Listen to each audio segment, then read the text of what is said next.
მე მაპატიეთ რომ მიწევს ქართულად ლაპარაკი ამ ფორმატში.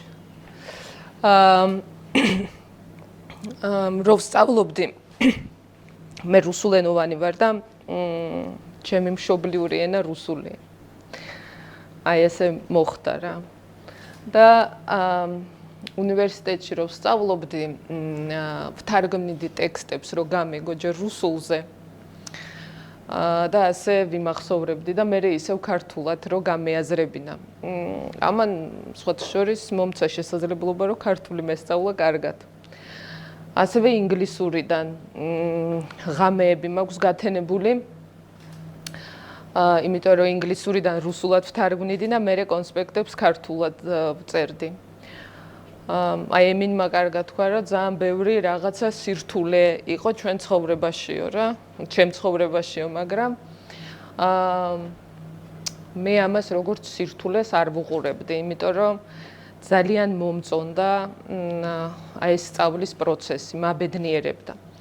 საიდან დავიწყოთო? კითხულობს ჩვენი შეხვედრა. მე დავიწყე სულ პატარა და გაკვეთილებს სწავლობდი დამჯდარი სარკესთან და მეგონა ვარ ჟურნალისტი, რომელიც ყვება ბიოლოგიურ ფოტოსინტეზს. და ასე სწავლობდი გაკვეთილებს, იმიტომ რომ ანუ ასე უფრო ბედნიერად ვგრძნობდი თავს და იმ ფორმატს, გაკვეთილების ფორმატს ვაძლევდი რაღაცა სიახლეს, სიხალისეს და ასე მგონია რომ უფრო მარტივი იყო ჩემთვის ეს ამ ყველაფრის გაკეთება. და აი სულ ვფიქრობდი ეს დღეები მე არ შემიძლია მომზადება ტექსტების, იმიტომ რომ მთელი ჩემი ცხოვრება არის ემოცია. და რაღაც ემოცია, რასაც მოიტანს, ვფიქრობ, რომ ეს უნდა ილაპარაკოს ადამიანმა, ანუ არ ვარ ესეთი მოწესრიგებული. თუმცა ხო და აი ვფიქრობდი, რომ რა შეიძლება რომ ამ ცხოვრებაში რითი დაიწყო. ალბათ უნდა დაიწყო იმითი, რომ მივხვდე რა გაბედნიერებს ამ ცხოვრებაში. თუ გაბედნიერებს ის რომ შენ გაკვეთილებს ყვები, მაგრამ რატო აკეთებ ამას სარკესთან? იმიტომ რომ გინდა რაღაც საჯაროობა და ეს გაძლევს რაღაც мотиваციას. მე მგონია რომ ამ ცხოვრებაში ნებისმიერ პროფესიაში ვიქნებოდი შემდგარი, ანუ ჟურნალისტიკა არ არის სფერო, რომელიც ერთადერთია, რომელშიც მე ვისურვებდი რომ ყოფილიყავი. ალბათ არის რამდენიმე ასპექტი, რომელსაც გავითვალისწინებდი ნებისმიერ პროფესიაში.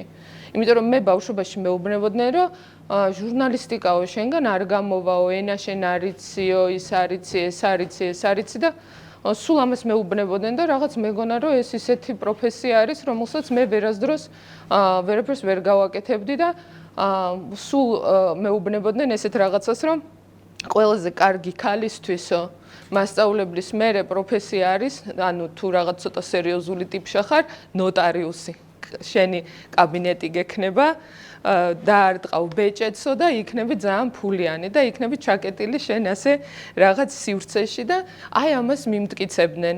მაგრამ უცებ ჩემ ცხოვრებაში გაჩნდა რაღაც ერთი შესაძლებლობა, სადაც უცებ მივხვდი, ანუ რადიოს პროექტს ვამბობ, როდესაც შემოიჭრა ასე ჩემ ცხოვრებაში, დავიწყე სიარული ამ რაღაც ტრენინგებზე, ამიტომ მიყვარს ტრენინგები და ყველას ვურჩევ, რომ მაინც იარეთ, ძალიან ხშირად სიმბოლურად დავდივართ, რომ სკამები შევავსოთ. მაგრამ აი მერწმუნეთ, რომ აი ამ შევსებულ სკამებში, ამ 12 კაცში ერთი ალბათ იქნება ის, ვისთვისაც ეს იქნება სასარგებლო. და ესე მივედი ტრენინგზე და მივხვდი, რომ ძალიან ბედნიერი ვარ. იმ სფეროში, რომელსაც მოვხვდი. ანუ ერთი რაღაცა ხარ ესეთი საჯარო სივრცეში, მეორე აკეთებ რაღაცას, რაც შენ გაინტერესებს და პლუს კიდე სხვა ადამიანს აძლევს შესაძლებლობას, რომ გაიგოს და იყო სასარგებლო. აი სულ ახლა შენზე ვიქნები ორიენტირებული, იმიტომ რომ ბევრი ისეთი რაღაცა თქვი, რაც ძალიან, ანუ ჩემთვისაც მნიშვნელოვანია. ანუ შენ მოყევი ამბავი, რომ ერთმა ქალმა თქვა, რომ ყოველთვის ვიღაცისთვის ცხოვრობდი. მაგრამ შეიძლება იცხოვრო ვიღაცისთვის და ეს ხო შეიძლება შენ სიამოვნებას განიჭებდეს. ხო და აი ჩემ ცხოვრებაში ასე არის. ის კი არა რომ მე ყველაფერს სულ ვაკეთებ იმას, რაც სხვებს უნდა, მაგრამ გულისხმობ იმას, რომ აი ნუ სხვისთვის რო ვარ სასარგებლო, ეს მე ძალიან მაბედნიერებს. ხო და ანუ მთავარი ამოცანა ალბათ მთელი იმ ამბის, რომელიც ჩვენ ცხოვრებაში ხდება, არის ის, რომ გაკეთო ის, რაც გაბედნიერებს. მე მაგალითად ახლა ძალიან მიყვარს ქვაბების გახეხვა. ანუ ეს არის ფსიქოლოგიურ ძალიან ძველ ბებიაჩემის ქვაბებს ვიღებ, რომელიც ადრე კოცონზე იყო და ამას ვხეხავ. იმიტომ რომ ძალიან მომწონს შედეგით, რომელიც მე მაწყნარებს და ძალიან ისეთი არის, ხო? ანუ რაღაც პროცესი მომწონს, რომელიც მე იდეალამდე მიმყავს. და ჩემ საქმიანობაშიც ესეა, ყოველ დილით მე ვდგები იმისთვის, რომ ვიყო სასარგებლო. და ალბათ ეს არის ის მომენტი, რომელიც ჩვენ ცხოვრებაში უნდა გავითვალისწინოთ. მე არ ვარ ის ადამიანი, რომელიც შეიძლება რჩევა მისცეს ვინმეს. და ასევე კიდე ერთი რამ, რაც მე გამზარდა ამ ცხოვრებაში. საინტერესო და ჭკვიანი ადამიანებთან მეგობრობა. თუ შენ გეზარება წიგნის წაკითხვა, წაიკითხე შენი მეგობარი, რომელიც ძალიან საინტერესო არის. და ეს შენი მეგობარი, რომელსაც შენ წაიკითხავ, შეიძლება გახდეს შენთვის ძალიან მნიშვნელოვანი. და კიდე ავტორიტეტები. არ უნდა გვეშინოდეს იმედგაცრუება ადამიანებში, რომელზეც როდესღაც ჩვენ მზე და მთვარე ამოგვდიოდა. ეს ნიშნავს იმას, რომ ჩვენ გავიზარდეთ. და ეს ეტაპებია, რომელიც მე ამ ცხოვრებაში გავიარე. ეს იმედგაცრუება ადამიანებში, რომელსაც მე მეგონა რომ არიან რაღაცა ძალიან მნიშვნელოვანი ჭკვიანი ადამიანი. შეიძლება ის იყოს მშობელი, მამა, დედა, რომელიც გონია რომ ყველა, ანუ აი ავტორიტეტია, რაც თქვა ეგ არის, მაგრამ უცებ შენ რო კრიტიკულად უდგები შენ მშობელსვე, ანუ აქ უკვე თქვენ შეგიძლიათ თქვენ თავს უთხრათ, რომ თქვენ გაიზარდეთ და შეგიძლიათ შემდეგ ეტაპზე, შემდეგ ავტორიტეტამდე წახვიდეთ და ესე გაიზრდებით. ამიტომ ადამიანები, იმიტომ რომ მე დავინახე ერთი რაღაცა, აზერბაიჯანული თემის ახალგაზრდები არ მეგობრობენ თავის კურსელ ქართველებთან. ეს მაქვს შემჩნეული. მე როცა დავიწყე სწავლა თბილისში, აზერბაიჯანელი არ მოიძებნებოდა. შემიძლია თითზე ჩამოგითვალოთ ადამიანები, რომლებსაც ვიცნობდი და სხვადასხვა სფეროში არიან და მე ვრჩებოდი სულ მარტო იმ სტერეოტიპებთან, რომელიც ჩემს მიმართ იყო. მაგალითად, მარნეულის მარშრუტკა გადიოდა ვაგზლიდან ზუსტად 6 საათზე.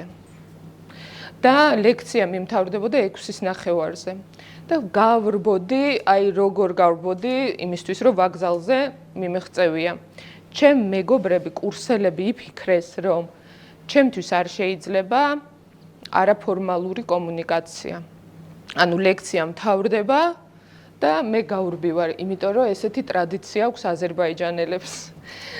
და მე ერთხელ მკითხეს, რომ არ შეიძლება, რომ შენ ჩვენთან ერთად ლუდზე გახვიდე, ანუ ალკოჰოლის თემაც დაამატეს, რომ რელიგიის ნაწილში და მე ვთხარი, რომ ლუდი არ მიყვარს, მაგრამ სიამოვნებით თქვენთან ერთად გავალ, თუმცა აი მარშრუტკა მაქვს, რომელიც უნდა 6 საათზე გადის და მე დავრჩები გარეთ. ანუ ამ სტერეოტიპებს ძალიან მარტივად დამსხრევა მოხდა კომუნიკაცია და ალბათ ეს წლები სანამ თქვენ იზრდებოდით და იბადებოდით, იმიტომ რომ ძალიან ბევრი პატარა ხართ ძალიან, ასაკით, ანუ აი ეს ეტაპები გავიარეთ და გავიარეთ კომუნიკაციით.